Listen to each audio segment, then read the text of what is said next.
Welcome to Frequency Matters, the RF and Microwave Update series. I'm Pat Hindle, and I'm here with my co-host Eric Heim. In our last episode, we did our annual Beach video, so check that out if you haven't already seen it at videos.microwavejournal.com. So in this episode, we're going to cover our July software simulation and testing themed issue products.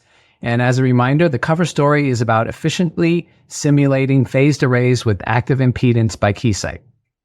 We had one product feature, and it covers attenuator arrays that saves space, power, and time from a Sentry in Ontario.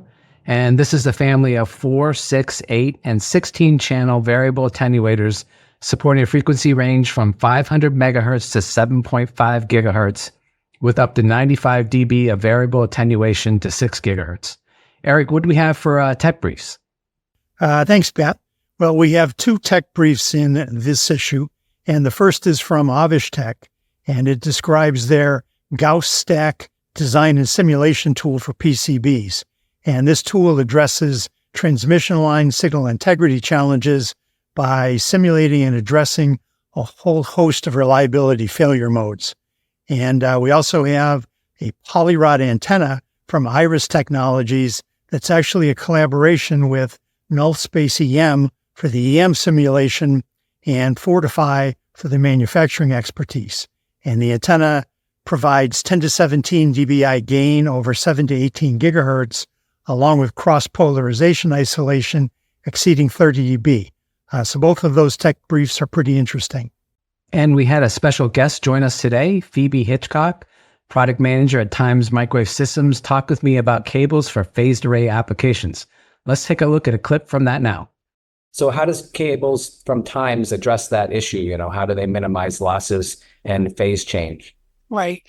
So the most common coaxial cable dielectric is made with PTFE material, which has a major phase stability issue at ambient environments.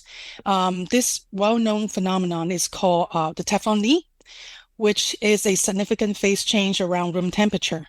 However, Times Microwave System has developed the phase track line of phase stable low loss cable assemblies. This cable use our proprietary TF4 and TF5 dielectric, which are foam polyethylene blend dielectrics. Since they're not made of PTFE, they will not have the Teflon knee problem. And the phase change is very minimal, which provides a much better phase tracking performance. And this cable have also lower insertion loss than the commonly used solid PTFE dielectric cable as well. So it's very interesting to learn about the key performance parameters for cables used in phased array applications from Times. Turning to the news, there were several interesting new technologies I came across. Nunisens announced that they have used their MEMS within CMOS technology to create a novel solution for creating better RF front ends for 6G.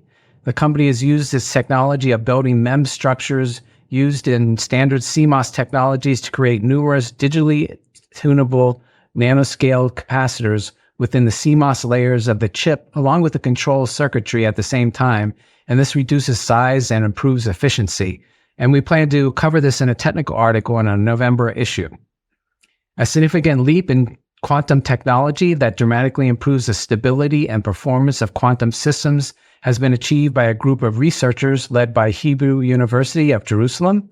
These researchers have introduced a strategy that leverages cross-correlation between two noise sources.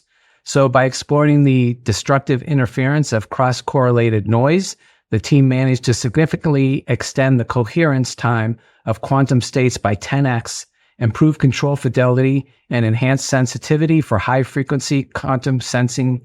And this sounds very familiar to, I think, microwave engineers as we use cross-correlation for phase noise measurements. And finally, Atomera announced that the availability of their Mirror Silicon technology, or MST solution, and this dramatically enhances the performance of RF SOI wafer substrates for leading-edge cellular communication products. The company will demonstrate the effectiveness of the solution on experimental 300 millimeter RF SOI wafers with an ultra-thin active layer utilizing a new formulation of their MST technology. And these wafers should enable higher performance antenna switches, higher fidelity low noise amplifiers, and other enhanced RF components for 5G Advanced and 6G. And the company is working with multiple RFIC product manufacturers to evaluate and demonstrate the benefits of this technology. Eric, so what did you see in the news? Well, since you focused on technology, I'm going to focus a bit on the market side. And I keep hammering away at this topic, but I think it's important because I'm sure a large number of our viewers are probably involved with wireless infrastructure in some fashion. And Dell'Oro Group released a report forecasting that radio access network revenue will decline with a CAGR of 2% through 2028.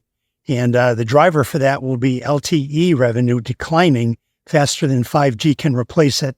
And they don't expect 5G Advanced to fuel another major CapEx cycle like we've been seeing in that market. And following up on the news item Pat just had about quantum, ID TechX released a report where they forecast revenues in the quantum market will exceed $2 billion by 2034 with a CAGR of 25%, largely driven by opportunities in the automotive market. And it's interesting because the whole concept of the quantum market is a bit vague. What does it really mean? But the press release from ID TechX gets into some specifics about where and how quantum will be used and how revenue will be generated. So take a look at that. And turning to events, as we said in the last episode, the IEEE EMC SIPI 2024 event is taking place August 5th through the 9th in Phoenix, Arizona. Our technical editor from Signal Integrity Journal, Eric Bogatin, will be there along with our publisher, Carl. And then it's on to European Microwave Week, which takes place September 22nd to the 27th in Paris, France. And one of the interesting forums I wanted to point out was the Defense, Security, and Space Forum, which is on Wednesday, the 25th, which Microwave Journal helps organize. And the day is great. It's going to kick off with the Radar Conference opening session, followed by a talk from the French Minister of Defense. And then there'll be a complimentary sit-down lunch, which is new. And the afternoon sessions will first cover device technology with talks from UMS, Qorvo, and Integra Technologies. And then there'll be a systems and measurement technology track, and there'll be talks from Hensoldt, Thales, MC2, and Rohde & Schwarz. And the sponsors this year are Qorvo and Rohde & Schwarz, so we thank them for their support for this forum. And these forums are really cool, including the Automotive and 5G 6G forum they also have, are really the only events in our industry that truly bring together device, component, and systems companies all in one area. So it's a very unique learning opportunity. So check that out at European Microwave Week. Eric, how about you for events? Well, we've got the next session of our online panel series coming up on August the 15th. And the topic is non-terrestrial networks. And Pat will be moderating this session. And panelists from Keysight, NXP, and Rohde & Schwarz will discuss the challenges and solutions for device design and testing. So that should be a good event, and still time to register. And you can do that by going to the Microwave Journal website, where you'll find it under the Events and Upcoming Webinars tab. We've also got the next EDICon Online Educational Day coming up on August the 21st. And the theme of this session is Signal Integrity, Power Integrity. And Professor Eric Bogatin, that Pat just mentioned, will be giving the keynote for that session.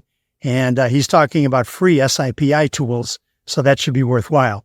And you can also sign up for all the EDICon online sessions on our website under the Events and Upcoming Webinars tab, as I just mentioned.